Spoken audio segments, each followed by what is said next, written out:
Good evening, ladies and gentlemen, and welcome again to CINEKYD Television Theater. This evening, we have a very special program for you.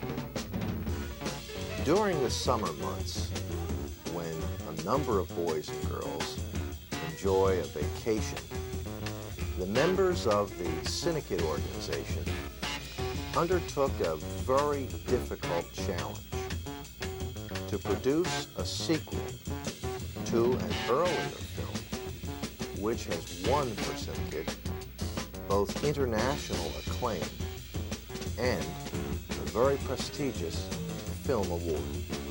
The movie, of course, was Whiplash, our first Western, and something I'm proud to say that has created quite a stir in the filmmaking community. So during June, July, and August of this past summer, we attempted to gather many members of the original cast and to continue the exciting story of the Reed family. You know, the problem in doing a part 2 of any film is to make it not as good as the original, but better. This year, blessed with a number of talented young people and the largest professional staff in CINEKYD's history, we were able not only to achieve that goal, but to document in color the creation of our sequel. So, tonight's program is interesting in many respects. Chief one being that you're going to be taken behind the scenes, see our cameras, our fabulous equipment, and the young people themselves hard at work creating Whiplash 2. All right, now this is it.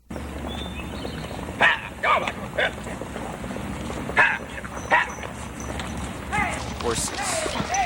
Young men come riding up the trail on horses. And then they are men of 100 years ago, riding some trail 1,000 miles to the west. Horses say Western, more than 100 cowboy hats, more than 600 six-shooters. Cut. Christ, that was worth the whole day.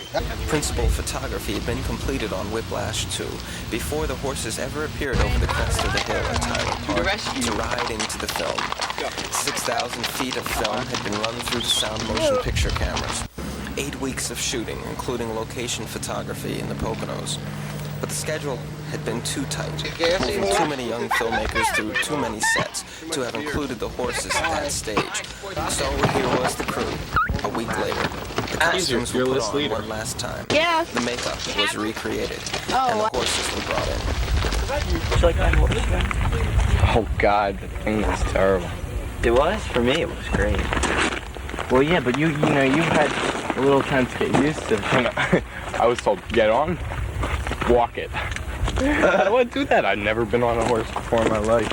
Horseback riding is not a native skill to humans. It must be learned. But it's an important part of acting in a Western, to make it look natural. Make it look as if the character has ridden all his life. When I put your head down, yank it up. Yeah. Come on. How do I get this shot of cooperation? All right, stop there. Brian, take the reins like this. And Look at the camera now. Ready? Look up. Camera. See? Now, don't go backward. Don't Here we go. Of course, for the harder shots, a director can always call in a stunt double. Here, actor Frank Smith lends the shirt off his back, along with his hat and holster, to a young man with much more riding experience. They in shape. Take it over here. Sorry, Frank. You look cute. That's gonna fall off. He does. Well, that's because he's wearing somebody else's clothes who is in the movie. That's why he looks like a stuntman. Could be a very good You reason get the impression in your mind because he's supposed to be Frank, but he kind of looks like a movie. And he's doing something Frank.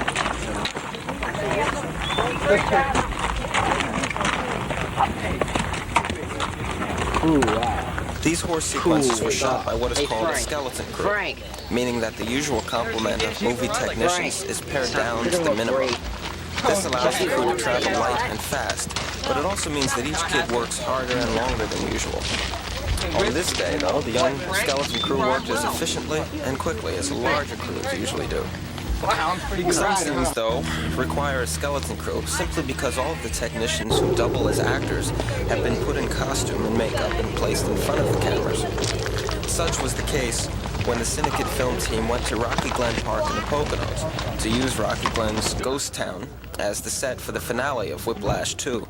The dramatic climax was to be set off by the eerie stillness of the empty town, but the crew had to battle sirens from the amusement park and planes passing overhead. CINEKYD had been granted permission to use the ghost town until the park opened for the day, giving the young filmmakers 3 hours to complete their filming. That's normally enough time, but the unwanted noises delayed things as the minutes ticked maddeningly away.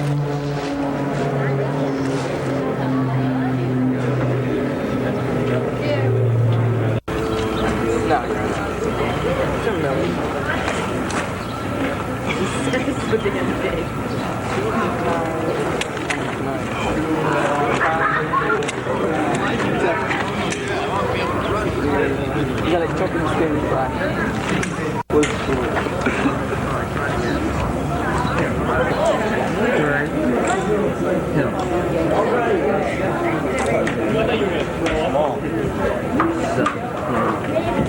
Quiet, please. Going for a second take.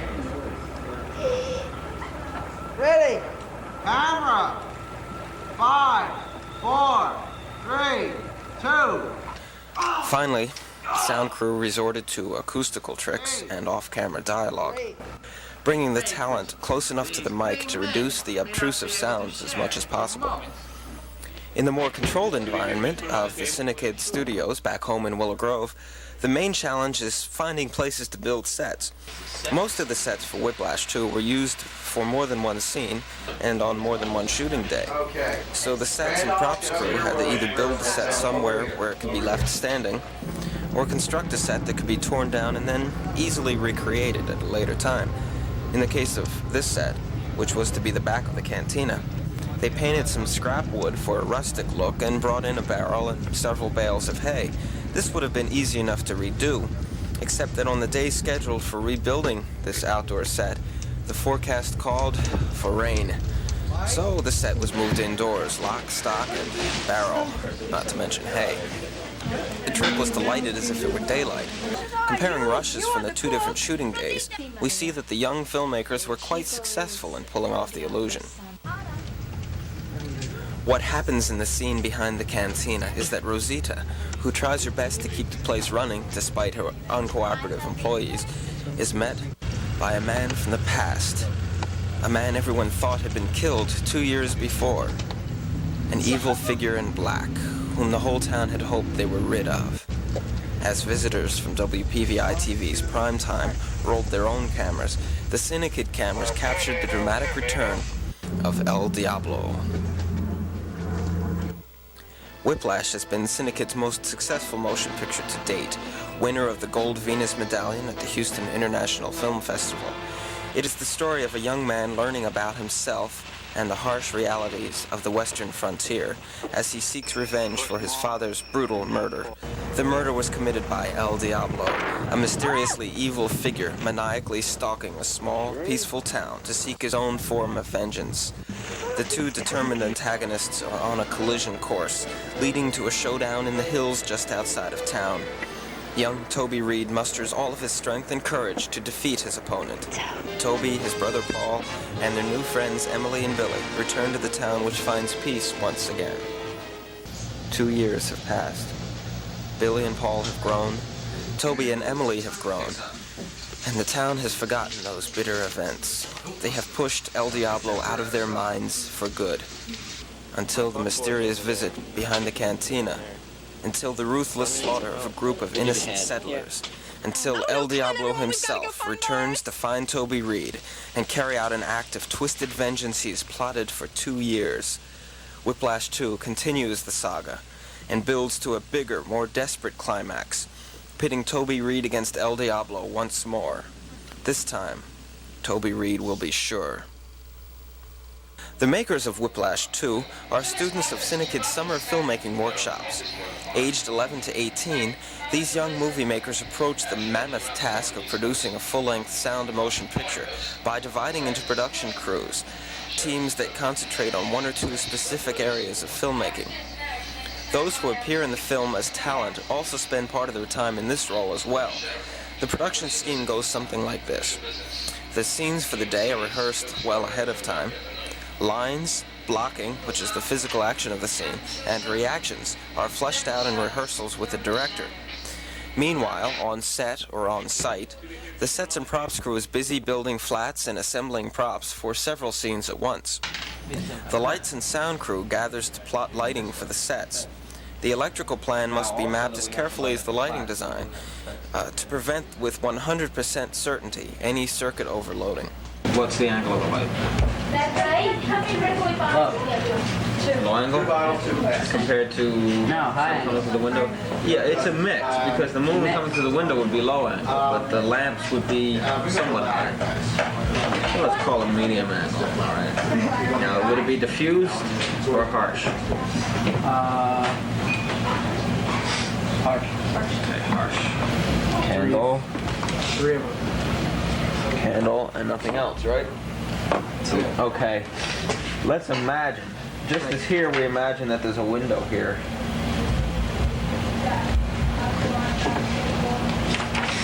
We would imagine that these would be lit, even though they probably won't be. We'll imagine that there's some kind of lamp out here. Okay, and we could probably imagine that there's a chandelier or two. Yeah. That's how they lit up the rooms real good, isn't it? Yeah. The chandelier. A couple of these kind of chandeliers. Chandelier with blown glass. Again, what's our main light source? Is the sun through the windows. So that's the key is sun through windows.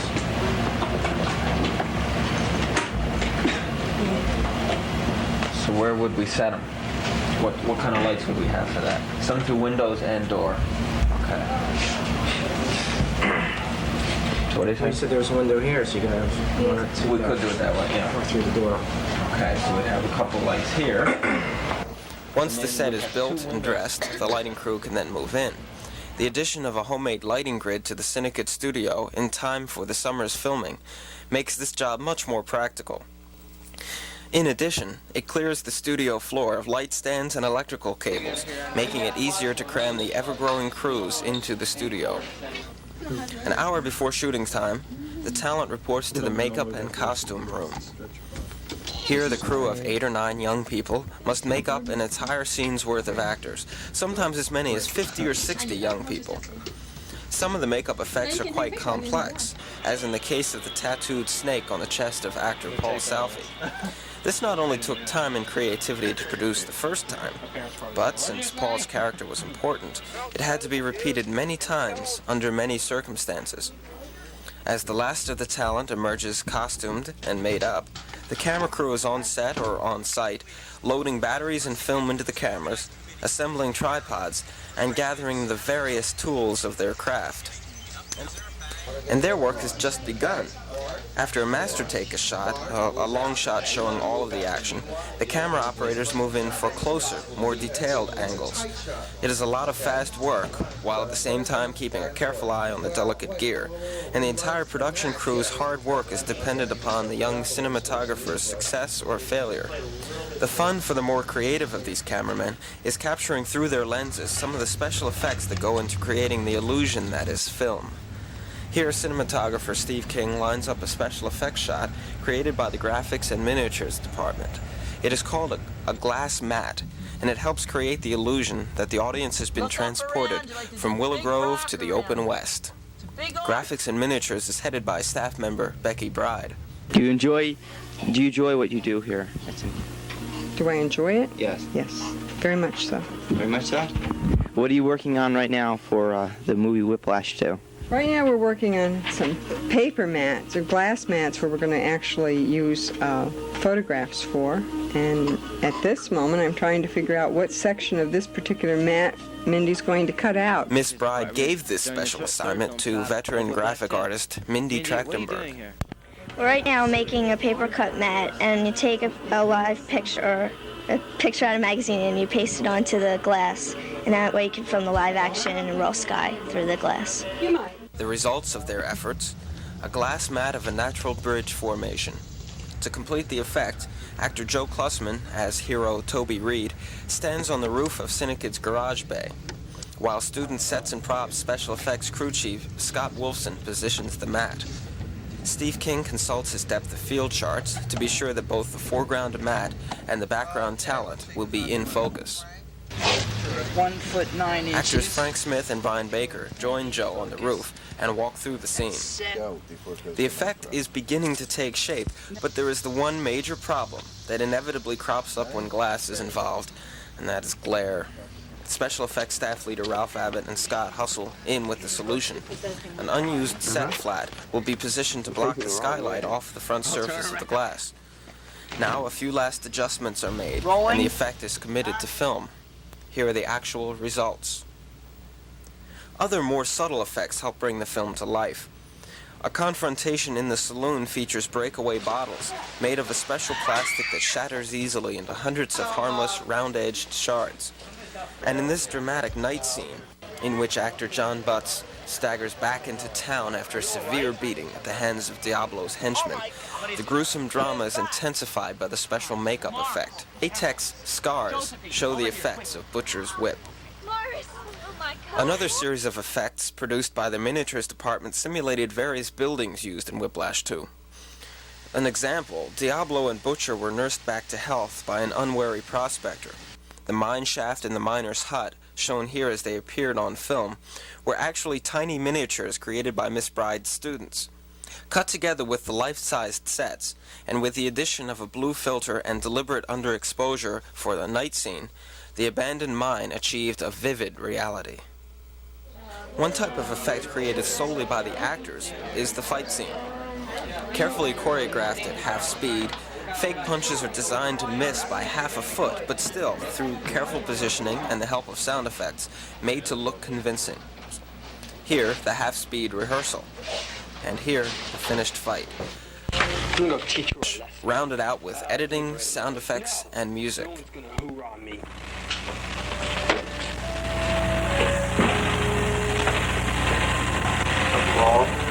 Yep.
I want you and them out of my town, and don't you ever come back.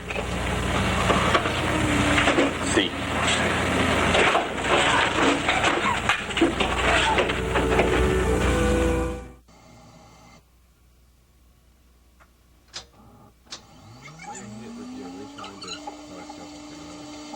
Editing, sound effects, and music.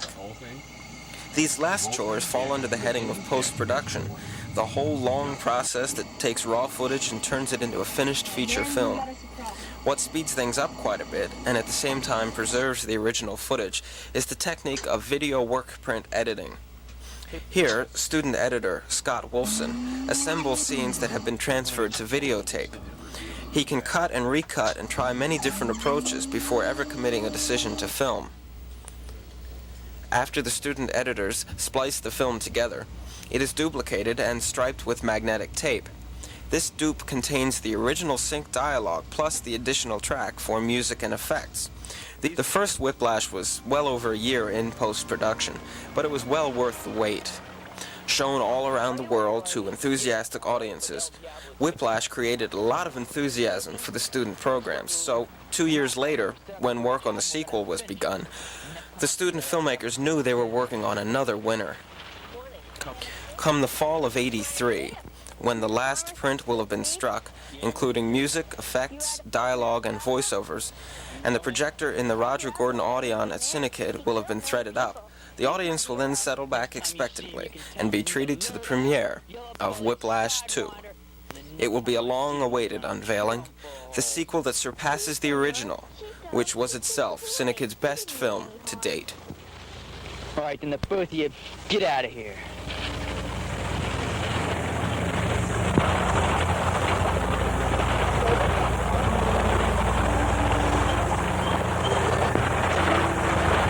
Are you all right? Yeah, I'm all right. I can take care of myself. Well, I understand there was a fight at the saloon, and I just came to see if you were hurt. Like I said, I'm all right, and I can take care of myself. I don't need any nursing. I just came to see if you were all right. You didn't have to yell at that little boy, and certainly not at me either. And frankly, Toby Reed, I don't care if I ever see you again. Come on, Billy. Fine with me. Toby, what's the matter with you? Polly's told you to respect the lady, and then you go off yelling at a little boy? Why didn't you just use your gun on him, Toby, now that you're such a big man? I didn't want you to come, and I told you not to come. And if you don't shut up, I'm going to tan your hide. No, you're not. The reason we came here is because Pa was killed by a cruel man. And now it's not that way anymore, Toby. You're becoming just as cruel inside as they are. And there's no heart left, Toby. There's just no heart.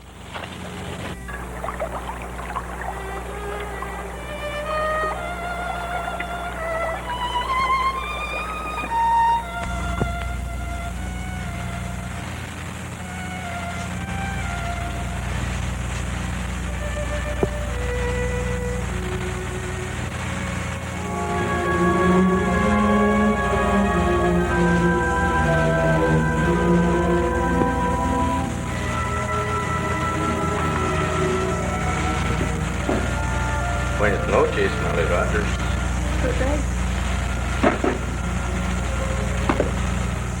I've been calling.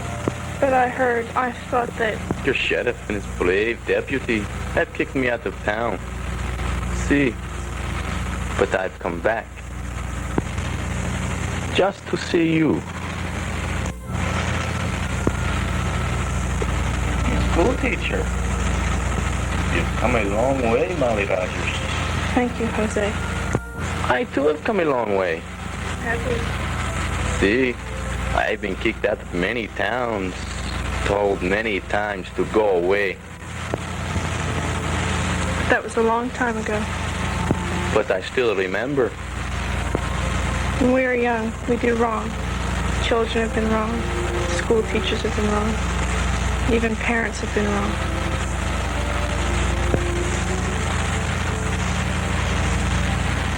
God, Jose, it was such a long time ago.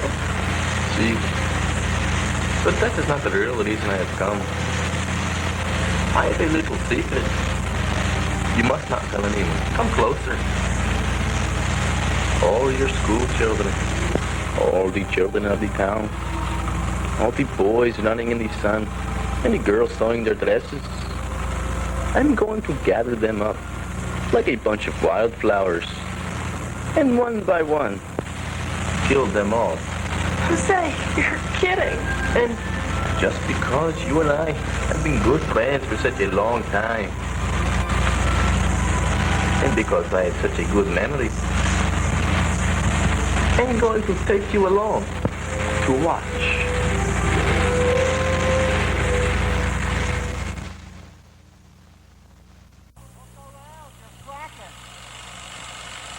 Come on, Tequila, let's go!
Several months of post-production work lay ahead.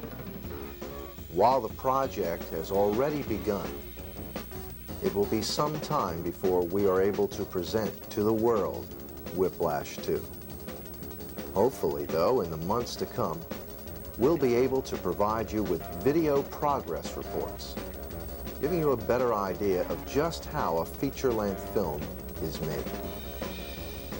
I'd like to invite you to join us next week on CINEKYD Television Theater for the first part of a very special two-part broadcast. Our guest will be none other than Miss Margaret Hamilton, known by millions as the Wicked Witch of the West. Miss Hamilton visited our studios a few months ago and provided us with memories and excitement, the like of which we rarely see here at CINEKYD. So stay tuned next week for the first part of an exciting special featuring Miss Margaret Hamilton. Until next week then, this is Bob Clark. Good night and God bless. This Friday and Saturday nights at 7:30, CINEKYD's Family Movie Night series present the blockbuster Oscar-nominated film Heaven Can Wait, starring Warren Beatty and Joey Christie. Beatty plays Joe Pendleton, quarterback of the Los Angeles Rams, who was accidentally taken out of his body before his time. The rest of the film makes for fantastic movie entertainment. Tickets are $1.15 in advance, $1.75 at the door. Don't miss Heaven Can Wait this Friday and Saturday night at 7:30 in CINEKYD's Gordon Audion. For more information or directions, call 659-4696.